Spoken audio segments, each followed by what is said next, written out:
Hey ladies, I'm super excited to bring you the new Love and Success Love Series, and it's presented by my new website, ShelomithInspires.com. Now, today's segment is called What He Really Wants, straight from a man's heart. And I kind of figure what better way to answer our questions than to go directly to the source. So I hunted down 3 guys who agreed to tell us the whole truth and nothing but the truth. So they answered all of my questions, and I think that I got some really good answers that you guys are going to be excited to hear. So I don't know about you, but I'm kind of like sick and tired of running into guys who don't share my same ambition, who don't necessarily share my same drive. I mean, how many times have you come home only to find out that he's been on the couch all day? That's not a good thing. Or what about the guy who you think he's Mr. Right? When you first meet him, everything is perfect. You really believe that you met your soulmate. And then 3 months later, you can't agree on anything. You guys fight all the time and it ends. So what's going on in their heads? I think men are more complicated than they let on to be. So let me introduce you to Philly, Mark, and Ronell. Now, Philly Whedon is an entrepreneur. He's a fitness instructor. Any given time, you can find him whipping people into shape. He really has a passion for fitness, and he's also a playwright, and he's also an author. So I figured, hey, this guy is ambitious. We want to hear what he thinks. Next, we have Mark Matthews. Mark Matthews is known for the Whatnot Bow Tie Company, and he's a fashion guru. So you can find him around town offering his services as a fashion consultant for film projects or fashion shows. And hey, nothing's better than a well-dressed man, right? So we had to have him on the panel.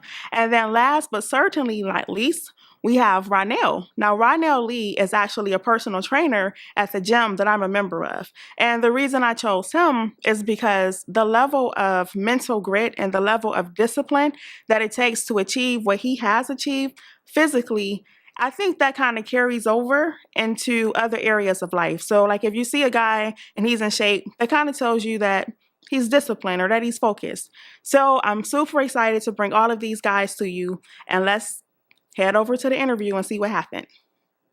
So I'm surrounded by guys who are fitness professionals, playwrights, authors, entrepreneurs, and to me, just understanding the level of commitment, the level of mental grit, the level of fight that it actually takes to have a dream, to follow a vision, that tells me that you have to have those qualities. So in case you were wondering, that's why I chose you. Like when you see someone who's in shape, I always respect that because it takes a certain amount of discipline to get up and to work and to stick to a meal plan and to work hard. So that tells me where you are mentally. That's the way I process it. Like when you see someone who's an entrepreneur, then that tells me that you have courage, that you have backbone, because you actually you had a vision and you said, I'm gonna make this happen. So in case you were wondering, like, why did she call? That's why I called you. That's why I told you. All right. So moving on. Let me tell you who we have. We have Philly Whedon, right? We have Philly Whedon of Naturally Gifted Fitness Center. In addition to that, he's also a playwright and author. Today we're going to be talking about his book, Relationship Breakdown, Philly Style, excellent read. I read it all in one sitting. Next to him, we have Mark Matthews of the Whatnot Bow Tie Company. There we go. And then next to him, we have Ron, what's your last name? Ron Lee, who is a fitness professional as well. There you go. All right, so, moving into the questions. The way I want to work this interview is I kind of want to go from surface topics to deeper topics. So we're going to start off like real surface, real superficial, just light. And then we're going to get deeper as we work through. Is that cool? Yes. Okay. So let's start off with physical. Is that cool? Real superficial. Would you say that most men prefer weave or real hair? Starting to work this way. Real hair. Real hair. Real. Let me ask you a question. I gotta ask you a question. So you say that, but we always see you with women with weave. You've never seen me with a woman with a weave. Okay. Negative here. You never dated a woman with a weave? I can't control what they have on certain times, but as far as seeing me consistent with that person, Philly. I agree. It's just with weed, it gives a sense of someone else though. So you mix it up, but other than that, I'd rather see more natural. Okay. Would you say makeup, light makeup, or no makeup? If there's no makeup, then I mean, some people need it. Mm-hmm. Know how to wear it. I'd rather you know how to wear it. And Okay. So not over the top, not too much. I prefer, if you have it, you have it. So if you don't need it, you don't need to use it. But if you're just using it to accentuate what you already have, then that's fine. If you feel like you're not good enough without it, which is one of the reasons the weed comes into play. If you feel like you absolutely need it, then that's a mentality that you kind of need to work on makeup, on weave, on whatever is not you. I agree with that. I'm good with no makeup. It's one of those things where you can be confident. You know, like you need to feel confident about yourself. I'm only laughing because he's a trainer, and I came to his hydro class before. Hydro training means that you're in the pool. Women show up to his class in full makeup. But it's a pool class, so I'm sorry, I just had to ask. That's a natural way to do it. You know what I mean? So I'm sorry. That's why I was laughing when I heard your answer. My other question: would you prefer, as far as African American women are concerned, would you prefer natural or processed, or does it matter? No matter. I love running my fingers through texture. So you like natural? I love some nappy hair. Okay. I don't really discriminate, but that is my preference. Okay. All right. Ron, can you speak up? Because I don't think they're interested. Yeah, sure. Okay. What's your feeling about padded bras? I've never had the experience. So I don't know. Yeah, we don't wear them, so. How do you feel about women who wear padded bras? Oh man, I've never experienced it before, so Okay. I don't know until I come across it. I'll be able to give you. I really don't care. You don't care? Okay. I don't care. Yeah, well, it's one of those things where, I mean, some women, you know, have a smaller chest, you know, embrace it. Now, if they need that padded bra, it's a problem, but if it's just there to kind of go with their shirt or something like that, then that's different. Okay. All right. This is my other question.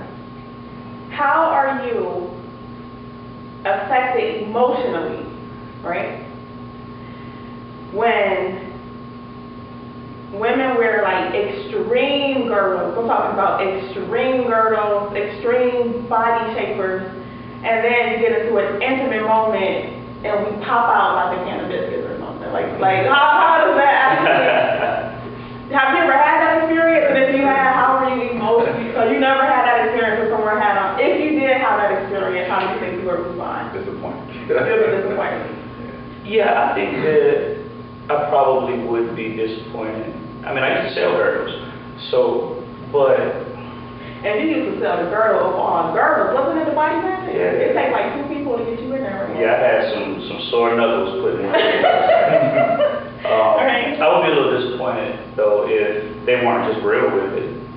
Mm-hmm. I mean, but I think that if it's like on the first date type of basis, then a man would know because we're more so touchy-feely. So we'll be able to, you know, see the hardness of your core. Like if you hug, I would feel. So I mean, so 9 times out of 10, going to the bedroom, we already know. Y'all already know. Okay. And my thing is, I just kind of gravitate towards women that are healthy. Mm-hmm. Not America's definition of healthy, which means overweight. Right. But just that are in shape, that are at least trying to get themselves in shape. I just rather, so you don't tend to have to deal with that. Okay. All right. My next question would be, have you ever felt deceived, you know, after you, say like you pursued someone, you were interested in someone, and then you saw them, you met them with makeup, and then like as time progressed, the makeup came off, and you were like, have you ever had that experience? Like, have you ever felt deceived or? There was just one that I know that I met. She did have makeup on, and maybe a month or 2 later, she didn't have it on. and I see why she wore it. Okay. So, Okay. it was uncomfortable for me to be like, you know, Mm-hmm. right, might have to put makeup on there. Mm-hmm. You're like, can you go back in the bathroom Yeah. and fix yourself up? Yeah, why she wore it. So. I've never experienced that personally as far as somebody that I was dating, but I have seen women who, I've seen them with makeup, and I've seen them without makeup, and they look like a completely different person. Right. Yeah. Okay. Yeah, I have to second that as well. I haven't experienced that firsthand, but just seeing it, it's like a completely different person. Yeah, that's not cool. Right. That's not cool. Okay. All jokes aside, does it matter to you guys, like, you know, if your girlfriend or your wife wears like matching bras, panties, does that really affect you? Because we always hear about how visual you guys are. Like, is that really something that's important to you as far as like, you know, if we're just like lounging around or we have errands to run or something like that, you know, is it important that for the most part we look cute, put together? Do you care like if it's the Hanes type of granny panties opposed to something that's more, does that really matter? Scale of 1 to 10, I think. It does matter. So okay, a 9, it does I'm matter. gonna have to go with like a 7. A 7. I'm gonna have to say that if we're going out on a date and we're dressed up and you know we're coming home and you order from the other side of the menu, yeah, it needs to be matching. But if we're just lounging around the house, I don't really care about that. Okay. But what about like on a day-to-day basis? What if it's consistent? Like what if that's just like, you know, the way you lounge around or the way you run errands? Would it be like, okay, sometimes, or would it be like, well, for the most part, because you just don't care? Yeah, I would be fine with it either way, but there's an appreciation that I would have for the woman who matched them all the time, because that means that well, not only that she pays attention to detail and she goes that extra step to be presentable or to be her best. Do you feel like it's like an investment in you in a relationship? Do you feel like it's her saying that she cares about how she looks to you as well? Yeah, once you're in a relationship, everything should be about your mate. So it's like if she put that on, then I would know that she's doing it because she know I like it. She know that I love to see her in it, and then when we come home and she takes it off, it creates a mood. Now if you take it off, you got on a red top and tan underwear. I'm going on that. All right, okay. I would rather her do it because for herself. Because she's no. I'm for real, because I'm gonna be honest with you. I'm not gonna roll over and go to sleep. I don't care how many different colors she has on, and because if I want it, I want it. But I would prefer her to do it for herself because she pays that attention to that detail, and she wants to look good for herself. I'm gonna have to go with Mark. You know, if I'm attracted to my girl, then it don't matter what she have on. If we step out and she looks nice, that's different. But you know, day to day around the house, it doesn't really matter. Okay. Does it become, and I guess it kind of answers the question, but does it become sexually challenging for you if we let ourselves go? You know what I mean? Like when you meet us, when you first start talking to us, we look one way, and then after, you know, time, we may gain more weight, or we may not be as polished, or we may not take the same effort. Does that, and you, no judgment, you just really want to know, like, does that really become a sexual challenge for you? But just like Brian said, it's the attraction. So, I mean, if you're attracted to your mate inside and out, holistically, then it creates the mood, it makes the mood better. But if you let yourself go, no, I won't be attracted to you. I mean, I might like you as a person. Right, but sexually, there's no challenge. Yeah. That's honest, okay. But then you also, I mean, these are fitness people. Like, they can be all in the gym, constantly working out, and then their women get sloppy. I mean, that doesn't make sense. And I feel the same way. Like, if I'm going to spend the time to keep myself together, spend time to keep yourself together too. let's just be healthy together. So it's definitely a problem, because if you let yourself go, I mean, that says something about yourself, as far as the discipline and determination. And if we're professional men and we're determined, our mate needs to be just as determined. So if you let yourself go, it says something. To me, it says something deep about yourself. Okay. Grace period. Do we get like a baby grace period? Like, I just had a baby, can you give me, like, how much time will you be understanding before you're like, okay, come on? 6 weeks, right? 6 weeks? Damn, hold on. No, it's 6 weeks before we can start working out. We don't snap back in 6 weeks. No, 6 weeks is the rule for having sex after a baby, right? Oh, you're talking, no, okay, Phil. No, it's all the same thing. So if you have to rest in 6 weeks, then from 4 to 6, I expect you to get back on the hustle. But wait, but see, just, I'm listening, but I gotta tell you this, so that it takes 6 weeks before we can start working out again.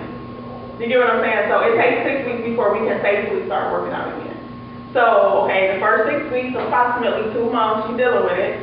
But you know it's gonna take us at least like 3 to 6 months before we get our body. No? You should be, if it depends on the pregnancy. If the pregnancy was an average pregnancy and you gained 20 pounds, 10 pounds. Nobody, come on now. No, I'm saying We gain at least 60 to 100 pounds.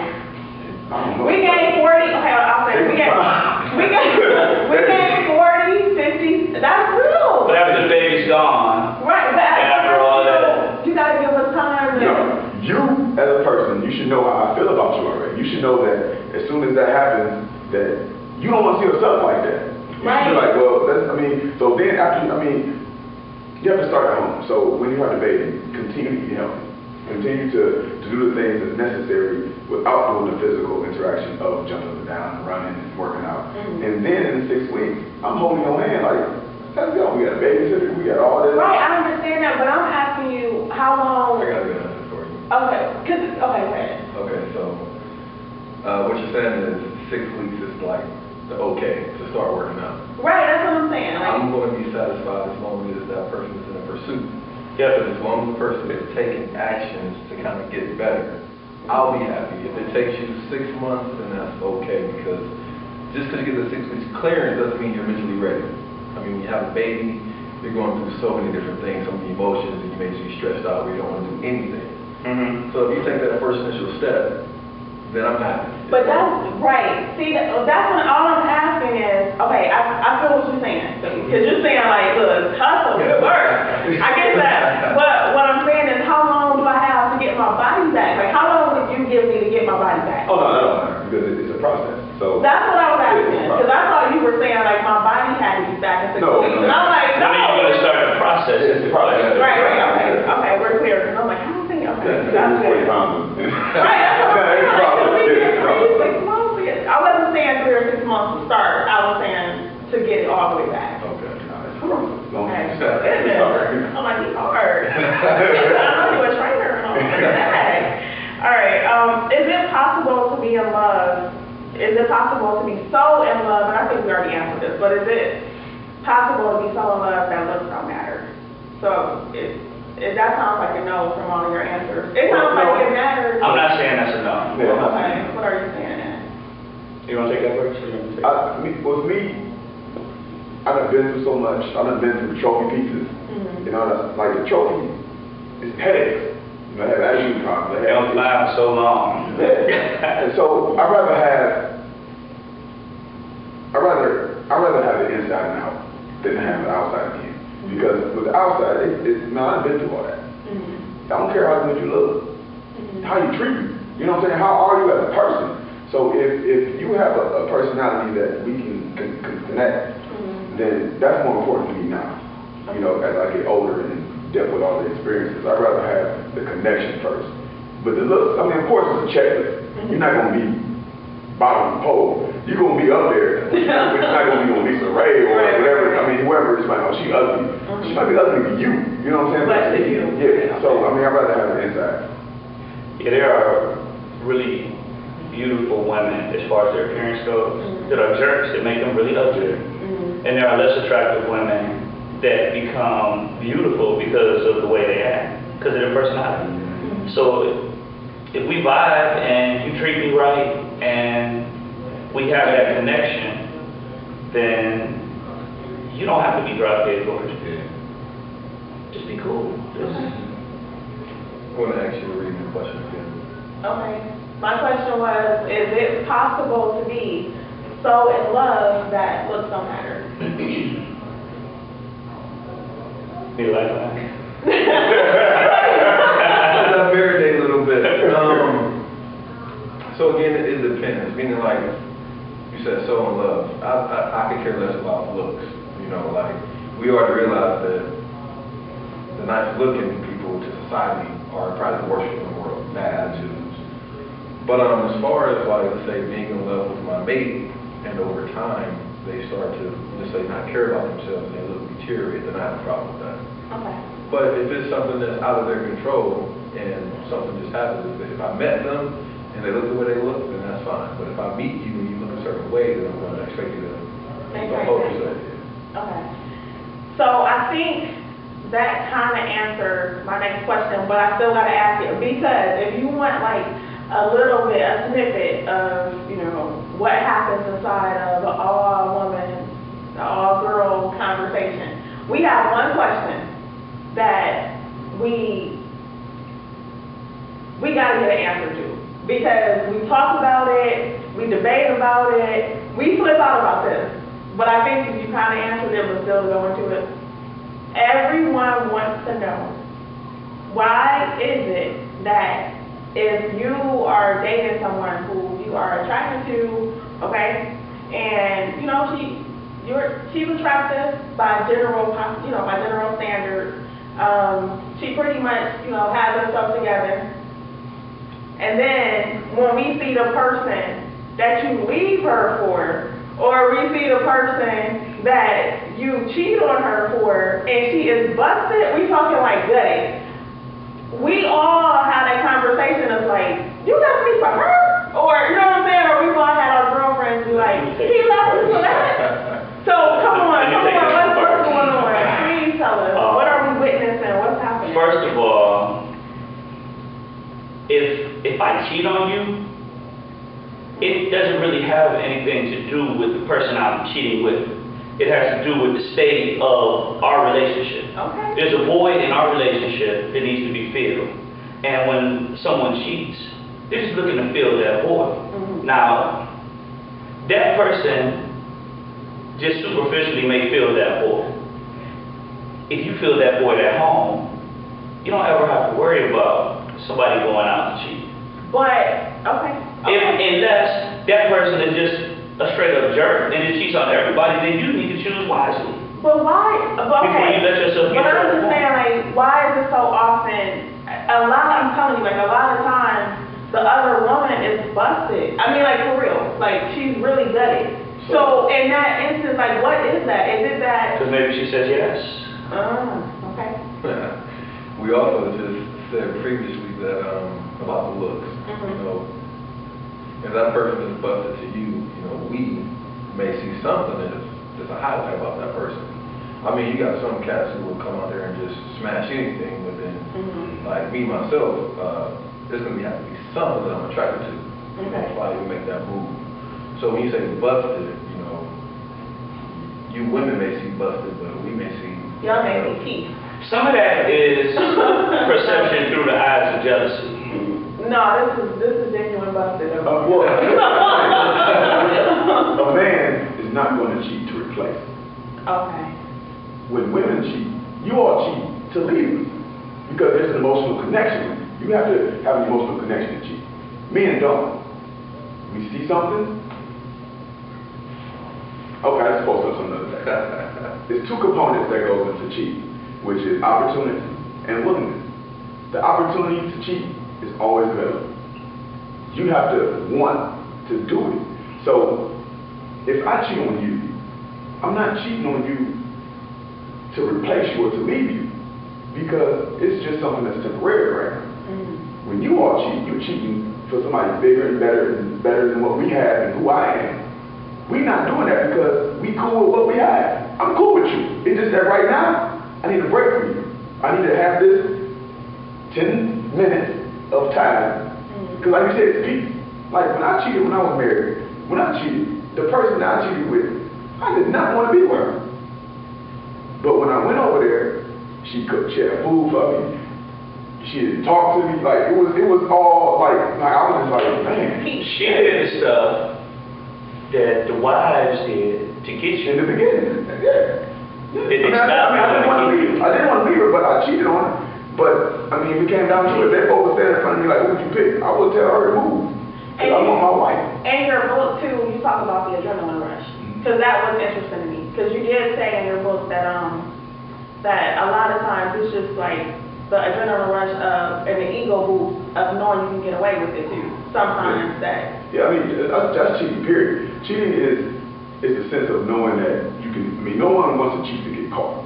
No one. If I get caught, I'm either going to stop, or I'm either going to try and do it better. 9 times out of 10, no one really stops. It's on hold for now. If I cheat, I'm gonna find better ways to do what I did to not get caught the first time I got caught.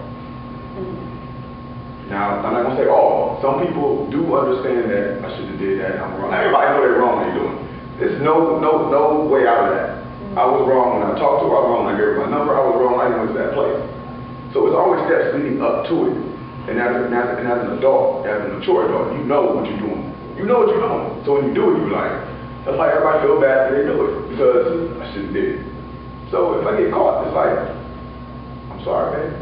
There's a letter in your book from one of, because you got like letters in the book from friends, from other females who kind of chimed in, and I'm trying to figure out like how to word this because when I read the letter, it was like my heart kind of sunk a little bit because what you just said, you said that for the most part, the cheating doesn't stop, it's just put on hold for a second. And there was a letter from a friend who talked about how she found out that, I can't remember if it was her husband or her boyfriend, but she found out that he was cheating.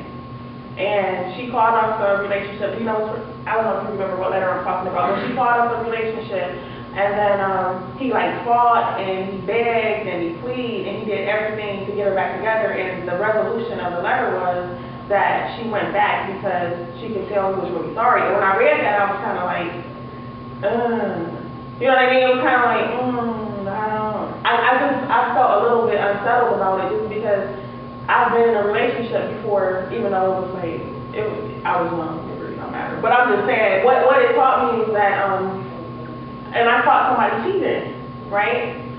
And even, I'm talking, I was super young, but it's still, like how those experiences that teach you something. I'll tell you what happened. We were going to like a corner store, when you're younger, teenagers go to the corner store. And a girl came up, and she said, she was like, who is that? You're her.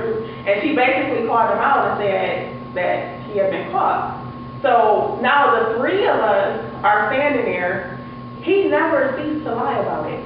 Let me tell you how far he went. So it was like, okay, she's here, I'm looking at her. You understand what I'm saying? The girl lives around the corner, so we walked around the corner. He's like, he was like jumping up and down. It was like real dramatic. Oh, she's lying. I'm not cheating. We walked around the corner. And then he's like, I can prove, he actually took me to her house to prove that he wasn't cheating, but he was. And it was like when we got there, he went and let go of the lie. The girl's mother even came out and said, yes, you are with her, you were just here yesterday. And he stood in front of all of us and went and let it go. From that moment, I learned a lesson. And that lesson was, know what you know. That's, you know what I mean? Like, know what you know. Because sometimes people are relentless and they will not, they won't let go of a lot. So when I read the letter that was in your book, that kind of like, my heart was kind of like, I don't know. A relationship is the purest in the end. Because everybody, like, we so caught up into it. We wrapped up into each other. We wrapped up into the possibilities of great friendship, a great relationship, a great companionship. When things fall is when people, like me, the best relationship I can possibly have is one who's been through the same thing I've been through. I want the one who's been hurt. I want the one who did the hurt. I want the one who is a mother. I want those qualities because now you're done with all that. You know what it feels like to be cheated on. You know what it feels like to cheat. So I don't want somebody who's oblivious to have the things that I've been through. Because I've been through a lot. So I want you to be responsible and be like, yeah, my 20s, I tore that up. I'm done with that life. I'm done with the multiple numbers. I'm done with that. Yeah, I want that. I want that person to be just like me, but just a woman. That way we're able to both connect and say, you know what, cheating is dead. We either gonna do this or we not. I'm old enough to tell you, I'm done with you. And walk away and be cool with you. I had to wrestle with that. We all wrestle with that of giving up or being the first one to say, I'm done. 5 years down the road, we still in the same situation because I should have been there. But now I'm at the point where it's like, I'm gonna leave. And whatever time we got together, I'm cool with it. I'll leave. Respect the law. Yeah.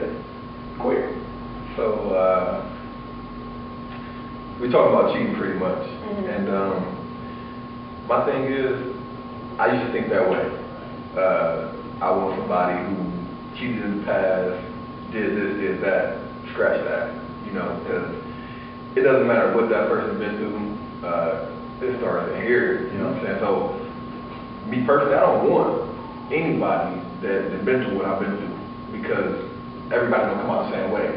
Right. We are different, of a different breed, so nobody, I'm not gonna say that, but I know I'm a strong person. So if somebody's been through what I've been through, they probably manifested it in a different way.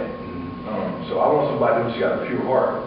I believe when you cheat, back in the day, it's like, you know what I'm saying, you kind of grow up and it's just what it is, you know what I'm saying? But when you get older, it's like, to me, it's just far right, more disrespectful. Of course. Just as a person, as me, myself,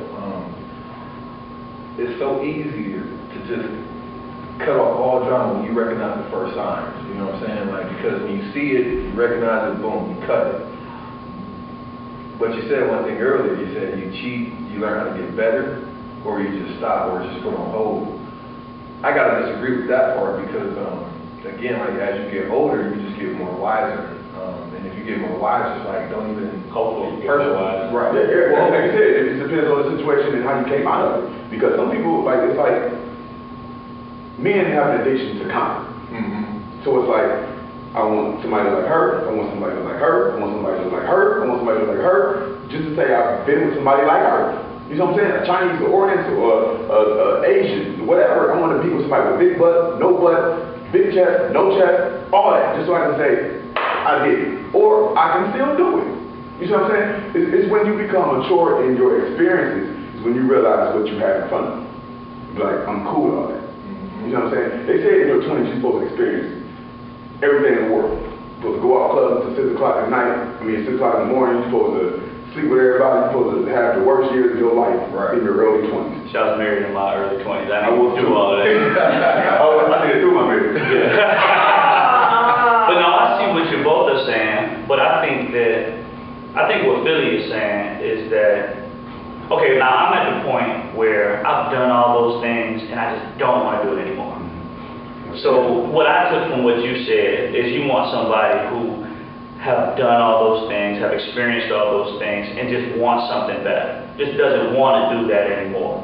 Now we can sit at the table and we're on the same page, and we can move forward in the same direction where we don't have to worry about all that extra stuff because we don't want that no more. Right, because what I hear is two things. So I hear, and this is like how women listen. So, you know what I mean? When I hear you say what you say, I hear you saying that I want someone else who is all out of your system as well. Or, or just someone that doesn't want it. Or just doesn't want it. And I think what he's saying is that whether it's all out of your system or not, if you have a good heart, you may not have had to necessarily go through that experience, but you just aren't that type of person. You know what I mean? Yeah, there's some people out here who haven't cheated a day in their life. Right. That's just who they are, how they was raised, and how they was brought up. And you got some people out here who cheating is all they know. All they know. So I think we're saying the same thing. Everybody's saying the same thing, but here's where where they've been through it and they don't want it no more. Here's where they don't have to go through it, they just don't want They it. just don't want it, but they both end up in the same place. Yeah. Which is they So both we're want saying it. the same So, thing. same thing.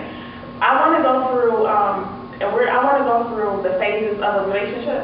The initiation, you know, the dating phase where you kind of evaluate the situation, and then the maintenance phase. So I'm going to start off with the initiation phase, because every woman wants to know, you know, like, how to attract the right type of guy. Because we all get approached all the time. That doesn't necessarily mean that we want you to approach us. Because a lot of times we're like, how come he keep approaching me? I don't want him, I want him. You know what I mean? So with that in mind, you know, what makes you guys do a double take? Like, what makes you say, like, oh, I have to talk to her? Okay, ladies, so what do you think? If you're like me, then you were totally blown away by their answers, but grateful for their honesty. But guess what? It gets even deeper because there's a part 2 to this series, and you definitely don't want to miss that. So make sure you follow on Instagram and Facebook at Shelomith Inspires so that you find out when the second post is online.